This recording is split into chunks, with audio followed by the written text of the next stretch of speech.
All right, so we talked about the titration of a strong acid by a strong base. Today we're going to talk about the titration of a weak acid by a strong base. So the same thing we did last time. Start with identifying from this phrase where our different substances are. We're titrating the weak acid, so the weak acid is down here, is the analyte, and then the strong base is going to be our titrant. We'll use the strong base, the same strong base to titrate. We will titrate with NaOH again. Is it important that it be NaOH? Of course not. We can put any strong base in here, but sodium hydroxide is the one that we're the most comfortable with and the one that we use the most often. So NaOH is what will be in our burette. Ow, Maggie! Maggie's attacking my feet. I think it's because she misses you. Do you want to? No? You just want to run away now? Okay. That or because she's a bad kitty. It's hard to say for sure. All right. The strong acid that we titrated last time was hydrochloric acid, so we need to pick a weak acid to use. And sort of in the same token, our sort of quintessential weak acid is HF. I like using HF when we talk about weak acids because it's really simple to write, and that's kind of nice. But also, I don't want you to forget that this is the only H plus halogen that's a weak acid instead of a strong acid. Hydrochloric, hydrobromic, hydroiodic are all three strong acids, but hydrofluoric is a weak acid. So that means that what's down here in our solution is HF. Now, last time we wrote the complete or the net ionic equation for this reaction, and we remembered that sodium hydroxide dissociates completely in water. It does that because it's an ionic salt, which is soluble. That sodium ion is an alkali metal. That reminds us that that's going to be soluble. HF, though, HF is a weak base. That means most of what we have in solution down here is HF. Most of what's in solution is HF together. Now, will it dissociate a little bit? Of course. If it didn't, it wouldn't be an acid, but mostly what we have down there is HF. So the reaction that we're going to care about is HF plus OH minus. Both of these are aqueous. All right, so when this reaction happens, this is going to be an acid-base reaction. The hydrofluoric acid is our acid, the name's right there. Hydroxide is our strong base. The hydroxide is going to take a proton away from the HF, which will leave F minus behind. F minus is the conjugate base of hydrofluoric acid, and what we're also going to make here is going to be H2O. So this is the reaction that we're going to be looking at this time. Last time it was H plus OH minus because we were dealing with a strong acid instead of a weak acid. So let's do kind of the same imaginary titration that we talked about last time. Let's start out with 6 HFs in solution.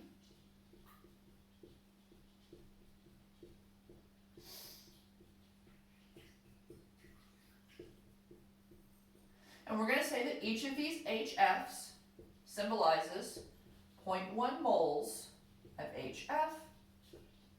And we're going to assume that this solution has a volume of 1 liter and that we can magically keep it at 1 liter for the whole reaction. Now, if you were doing a real titration, and when you work these problems again in a higher level chemistry class, we're going to have to think about how this volume actually changes. But since what we're trying to do today is primarily think on the nanoscale, think about what these molecules are doing, I think this is an assumption that's going to work well for us. Okay, so here we have our HF floating around in solution. If each of these is 0.1, then our concentration is 0.6 molar HF. To find the pH of this solution, what are we going to have to do? We're going to have to work an ice table, right? Because this is not a strong acid. This is a weak acid. The concentration of H plus in the solution is not 0.6 molar. It's a whole lot less than 0.6 molar. For that ice table, all right, you know what, let's just do it quickly. I should have just figured this out and told you in advance, but I don't know what the number is. So, you know what, let's just see how fast we can do an ice table for a weak acid. HF acts as our acid, takes a proton away from the H2O, which leaves F minus and H3O plus. We need an ice table. We're starting with 0.6 moles of HF. We can ignore the water because it's a liquid. We assume that we start with nothing on the right, minus X, plus X, plus X. The change row coefficients are the same as the equation. It has to shift right because there are zeros there. 0.6 minus X equals X times X. X squared squared over 0.6 minus x is going to equal our Ka value. As luck would have it, I do have the Ka value. See, I was slightly prepared for class today. 6.3 times 10 to the minus 4 is our Ka value. We're going to assume that this x is small in relation to the 0.6, so that this is just going to be equal to x squared divided by 0.6. So let's solve that real quick. 6.3.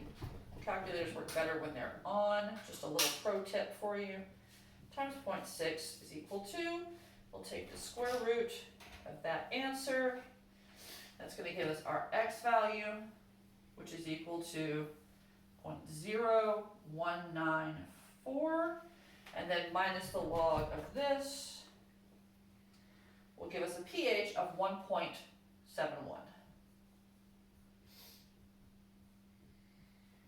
So, is this an acidic pH?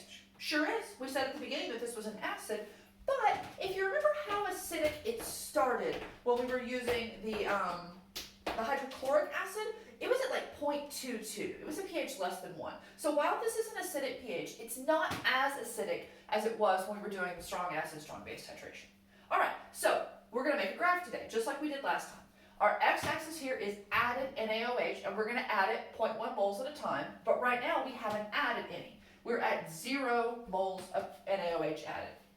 So our pH is 1.71.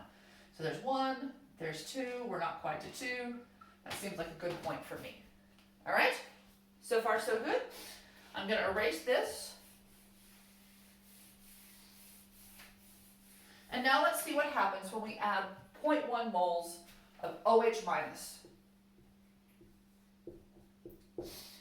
When we add 1 OH minus, it's going to do this reaction with our HF, which means that it's effectively going to change one of those HFs into an F minus. It's going to change one of those HFs into an F minus. Now, remember, I'm not writing my sodiums in here. Every single step of this needs to have a bunch of sodium ions. It's either the counterion that gets that hydroxide into solution, or it's the counterion that balances the F minus down here. We're going to leave it out so that it's simpler. Also, it doesn't matter what that alkali metal is. This problem works exactly the same way with potassium. It would work exactly the same way with lithium. I'm not saying the sodium doesn't matter, but it doesn't matter. All right, now we've got a mixture here. We've got 5 HFs and 1 F minus. So what we have in solution now is a mixture that is 0.5 molar HF and 0.1 molar F minus. So the two things that we have in solution are HF and F minus. HF is a weak acid. F minus is its conjugate base. What we have now is a buffer. This solution is a mixture of a weak acid and its conjugate base. So what equation can we use when we have a buffer? We can use the Henderson-Hasselbalch equation, which is going to make our lives a little bit easier. pH is equal to pKa plus the log of base over acid. So the pKa for HF minus the log of the Ka, which was 6.3 times 10 to the negative 4, the pKa for HF is 3.2. So the pH for this solution is going to be 3.2 plus the log. Now, here's a lovely little trick with the Henderson-Hasselbalch equation. I have concentration written in the equation, and that's how we derived the equation originally, was with those square brackets for concentration. But because of that ratio, because it's the ratio of the concentration of base to the concentration of acid, as long as we're in the same solution, we can put moles up there instead of molarity. I mean, we have both, so we can use either. It's just nice to know that we can do whichever one is easier for us. So we have 0.1 divided by 0.5. So pH is going to be equal to 3.2 plus the log of 0.1 divided by 0.5, and that gives us a pH of 2.5. So increase? It sure did, and it had to, because what did we add to the solution? We added a base. And if you add a base to a solution, the pH has got to go up. But the pH went up by a lot more than it did for our strong acid titration. I don't know if you have those notes handy, but as we were adding those first few moles of OH minus, the pH was barely increasing at all. It did things like go from 0.22 to 0.3. Now we've gone from 1.71 up to 2.5. So that's a pretty significant increase in pH compared to that previous titration. All right, let's see what happens next. Spoiler alert, I'm going to leave the Henderson-Hasselbalch equation up there. All right, I add another OH minus. What that OH minus is going to do is take a proton off of another HF, turning that HF into an F minus. Now, how many HFs do we have left? 4. And how many F minuses do we have? 2. But we have both a weak acid and its conjugate base, so what do we still have? We still have a buffer. So pH now is going to be equal to 3.20 plus the log of 0.2 over 0.4. 3.2 plus the log 0.2 divided by 0.4 gives me a pH of 2.90. So is my pH increasing? It is. It is, but not by a whole lot. So we've gone from 2.5 to 2.9. So my pH kind of took a little bit of a jump there, but now doesn't seem to be increasing quite as much. Let's keep going. I add another OH minus, a third OH minus. That OH minus takes the proton off of an F, or an HF, and turns it into an F minus. Now, how many HFs do I have left? I have 0.3 molar, and I have 0.3 of F minus. So my pH is going to be equal to my pKa, 3.2, plus the log, 0.3 over 0.3. Now, I'm hoping some of you who are really comfortable with math are pausing for just a second and saying, hang on, Ms. Lawrence, that equation simplifies pretty easily. 0.3 over 0.3, that's just equal to 1. And I'm super hoping that maybe a couple of you are saying, hey, isn't the log of 1 just 0? And it is. It's a log thing. You should definitely ask a math teacher for more of an explanation behind it. The log is the number you have to raise it to get, I don't know. I'm not good at logs. I just know, okay, don't tell your math teachers. I know what buttons to push on the calculator. I hate to admit it, but that's kind of the truth.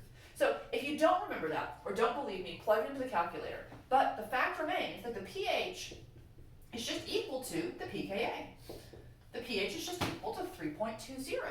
This is going to be true anytime we have equal amounts of acid and base. I think of this as like the center point for a buffer. The center point for a buffer is when the base amount and the acid amount are equal, and then the pH is equal to the pKa. When you learn more about buffers, likely in organic chemistry or biochemistry, you're going to find out that this is a super useful equation and that relationship is really important. We're not going to have time to do a whole lot of it this year, but just remember in the future when you see this that Ms. Lawrence told you this was going to happen. All right, so at 0.3 moles of NaOH added, our pH is equal to 3.2. Are we going to keep adding? You betcha. We sure are. Boop, boop, boop. In comes our fourth OH minus. It takes a proton away from our fourth HF. And now we've got 0.2 HF and 0.4 F minus. pH is going to be equal to pKa plus the log 0.4 over 0.2. 3.2 plus the log 0.4 divided by 0.2. Now that we have slightly more base than we have acid in this buffer mixture, we would expect the pH to be larger than the pKa, and it is.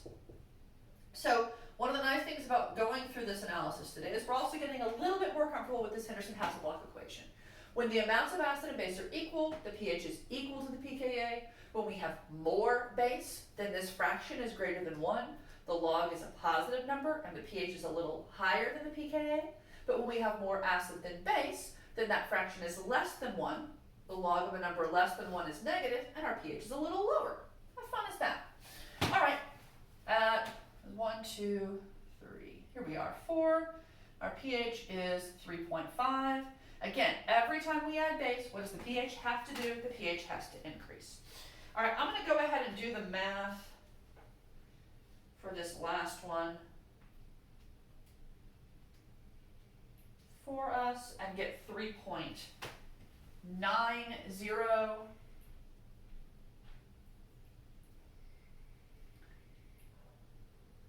So that's at 0.5. At 0.6, what's going to happen? So I added 1 there, which I didn't show you, but that's okay because you guys can follow along. And then when I add 1 more OH minus, what have I changed? I've gotten rid of all of my HF. Let's just put a line through that. I have no more HF left. All I have in solution is a 0.6 molar solution of F minus. What is F minus? F minus is a base. In the interest of trying to keep this video to less than 26 minutes so my phone won't cut it into 2, I'm not going to do this calculation. Why don't you do this calculation? But I know, because this is a weak base, that this pH at 0.6 moles added has to be greater than what? Yeah, it's a base. It has to be greater than 7. So this value is suddenly going to jump up somewhere up here. And I don't know exactly what number it is. So this titration looks different on the left-hand side than the last one did. What we're seeing with this titration is that the pH is initially going up, and then it's almost leveling off. So the pH is increasing through this region, but not by a lot. And then we see something that looks a little bit like that increase from before. With the addition of 0.1, we've jumped up from about 4 to somewhere bigger than 7. So what's going to happen as we keep on going? This is the equivalence point of the titration, it's worth saying. This is when we've added exactly as many moles of base as we had moles of acid to begin with. So let's add 1 more OH minus. When we add this next OH minus, it's really got nothing to react with. We're just going to have extra OH minus in solution. So now what we have is we have 0.6 molar F minus and 0.1 molar OH minus. Now, OH minus is super, super basic. OH minus is so basic that there's a joke here, right, about pumpkin spice lattes or something? Sorry, I just couldn't resist. This OH minus is so basic that it doesn't really matter that there's also F minus in solution. So that means the pH of this solution is now dominated by the OH minus. The pOH is going to be minus the log of the concentration of OH minus, which is just 0.1. And I don't know if you remember this from last time, but that means that our pOH is equal to 1 and our pH is equal to 13. 13 all of a sudden. So we've jumped in 2 additions of OH minus from a pH of 4, like kind of acidic but not crazy acidic, something basic that we didn't calculate, all the way up to 13.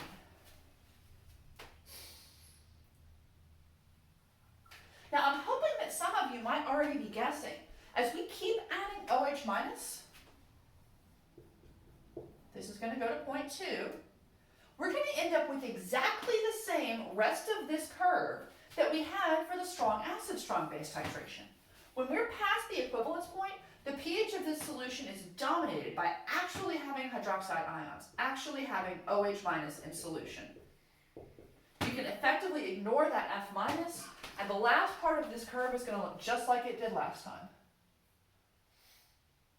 Once we start actually having OH minus in solution, the pH can increase a little, but not by very much. So this curve is going to shoot up to 13. Now, the other thing that we did was we listed what was sort of dominating the pH of the solution at each of these points. And I want to do that again. At the very, very beginning, all we have in solution is HF. And all through this region, we have HF and we have F minus. We call this the buffer region of this titration.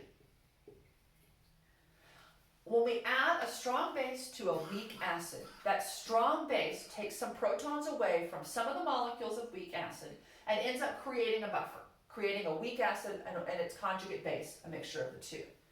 At the equivalence point was sort of special. All we had was F minus, and then beyond that, we had extra hydroxide in solution. All right, this is kind of confusing, but sort of important. So I would recommend that you rewind and watch this again, in hopes that as you watch the second time, you do more nodding along. The thing that I care the most about is this knowing what's actually in solution. I care a bit about you being able to do the mechanics of finding the pH of the solutions, but if you really understood what we had in solution as we went along this graph, that would make me really happy. And just for completeness, I'm going to remind us that at every point, we've got those sodium ions in there. All right? All right, there we go. So that should help, hopefully, with understanding the difference in the two kinds of titrations and what happens with the weak acid and the strong base.